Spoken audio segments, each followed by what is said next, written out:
Bienvenidos a esta nueva entrega de la cátedra Lenguajes Electrónicos de quinto año. Nuestro tema de hoy, diagramas de flujo. Los diagramas de flujo son comunes en varios dominios técnicos y se usan para poner en orden los pasos a seguir o las acciones a realizar. Su principal ventaja es que tienen la capacidad de presentar la información con gran claridad, además de que se necesitan relativamente pocos conocimientos previos para entender los procesos y o el objeto del modelado. Un diagrama de flujo es un algoritmo. Un algoritmo constituye una lista bien definida, ordenada y finita de operaciones que permiten encontrar la solución a un problema determinado. Dado un estado inicial y una entrada, es a través de pasos sucesivos y bien definidos que se llega a un estado final, en el que se obtiene una solución, o varias si es que las hay, o una sola si la solución es única. Veamos un sencillo ejemplo de un diagrama de flujo con los pasos a seguir cuando alguien sale de vacaciones. Arriba del todo tenemos un start o un comienzo del programa, desde donde se inicia la ejecución. En el paso 1 vemos que lo primero que sería necesario para irnos de vacaciones es cerrar todas las ventanas o comprobar al menos si están cerradas. En el siguiente paso sería cerrar el agua, el gas y la luz para evitar que algún cortocircuito pueda provocar un incendio en la casa ya que queda sola. En el tercero de los pasos cerramos la puerta de entrada y aquí llegamos a un cuarto paso que se trata de una bifurcación en donde vamos a tener que tomar una decisión de acuerdo a los datos que se presenten. Por ejemplo, ¿hay un vecino de confianza? Podríamos tener no y salir hacia la izquierda y en ese caso iríamos directamente hacia el círculo que se encuentra en el final, en el stop, y terminaría el programa. No podríamos dejarle en ese caso la llave a nadie porque no tenemos ningún vecino de confianza.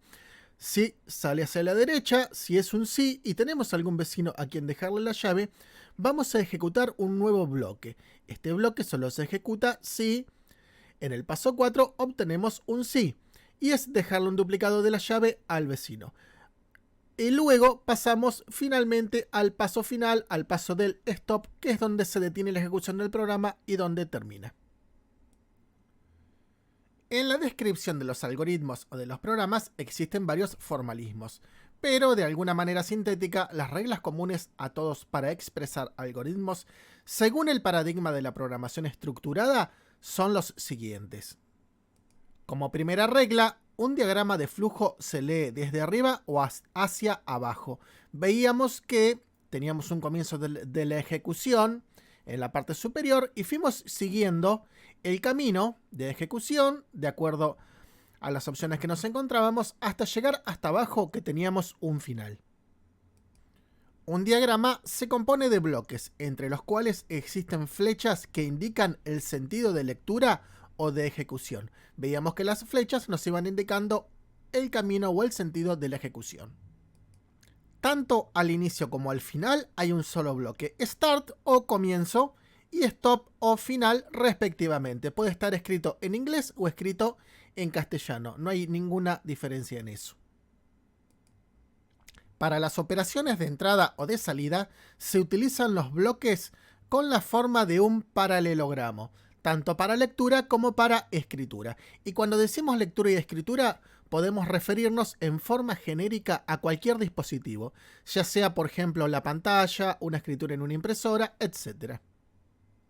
Los bloques para hacer o para realizar asignaciones son rectangulares o cuadrados y generalmente asignan un número a una variable o una expresión a una variable. A veces también podemos realizar una operación matemática y asignarla a una variable.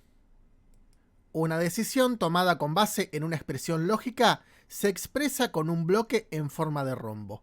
Ejecutamos esa expresión lógica y vamos a obtener un sí o un no de acuerdo a como sea el caso. Y en este caso vamos a tener una bifurcación en dos caminos posibles de acuerdo al resultado que hayamos obtenido de la expresión lógica.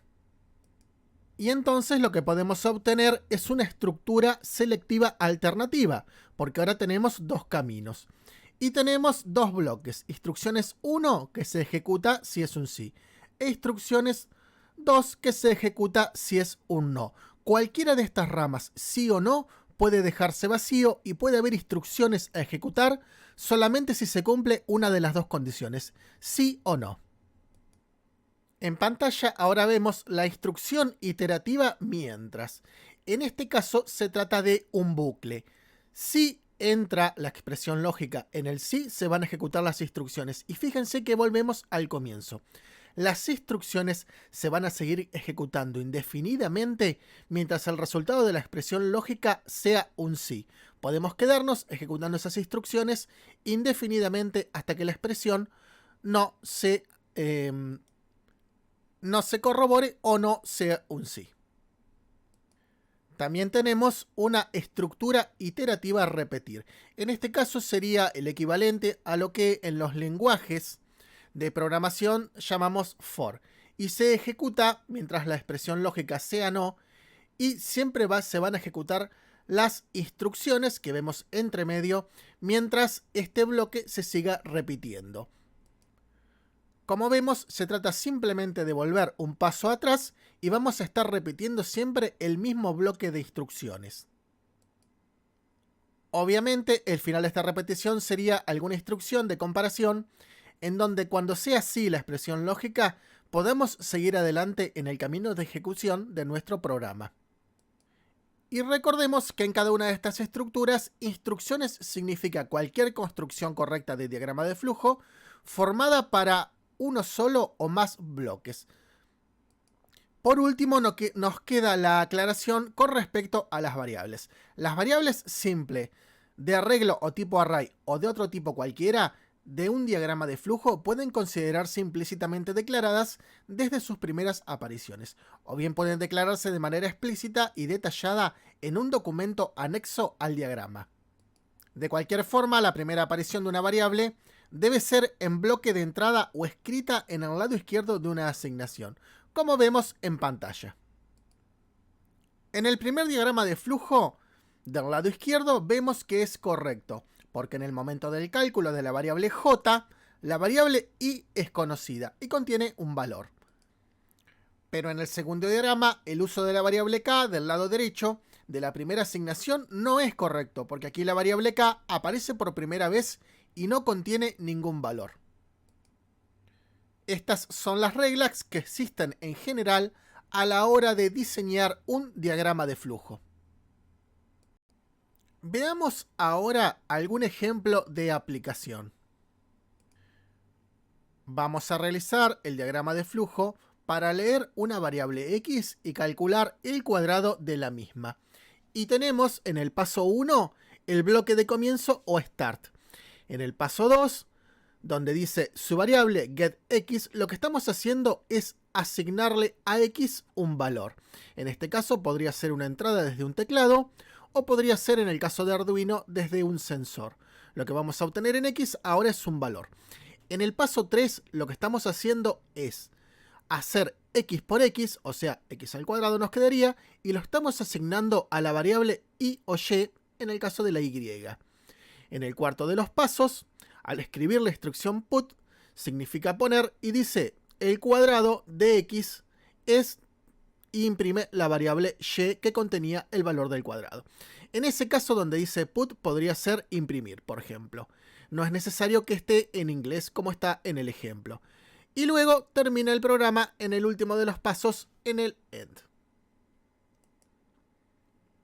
Puede utilizarse, por supuesto, las instrucciones en inglés o en español escrito en un lenguaje coloquial. Veamos un ejemplo un poco más completo. Tenemos al comienzo el start, que es el inicio. Luego, su variable, y nos pide asignarle a la variable i un valor. En este caso vamos a verificar si un número entero es o no divisible entre 3 a través de nuestro diagrama de flujos. En el siguiente paso, en el paso 2, ejecutamos i dividido 3 y guardamos el resto en la variable resto. Ahora en el paso 3 verificamos si resto es igual a 0. Si obtuvimos un 0 es porque la variable era divisible por 3.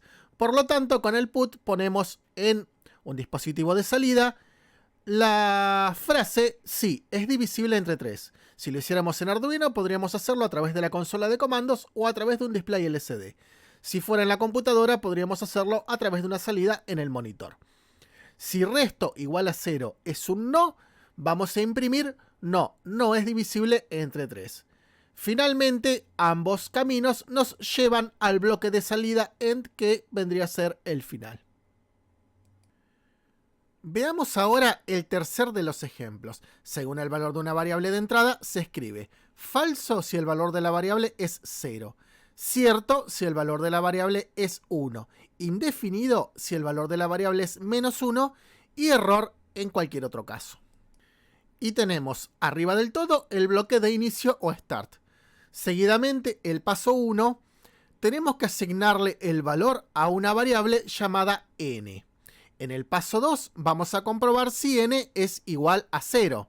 Si es igual a 0, vamos a pasar al paso 3b, en donde se imprime que el resultado es falso, tal como habíamos dicho al comienzo que tenía que hacer. Y de ahí vamos directamente al final.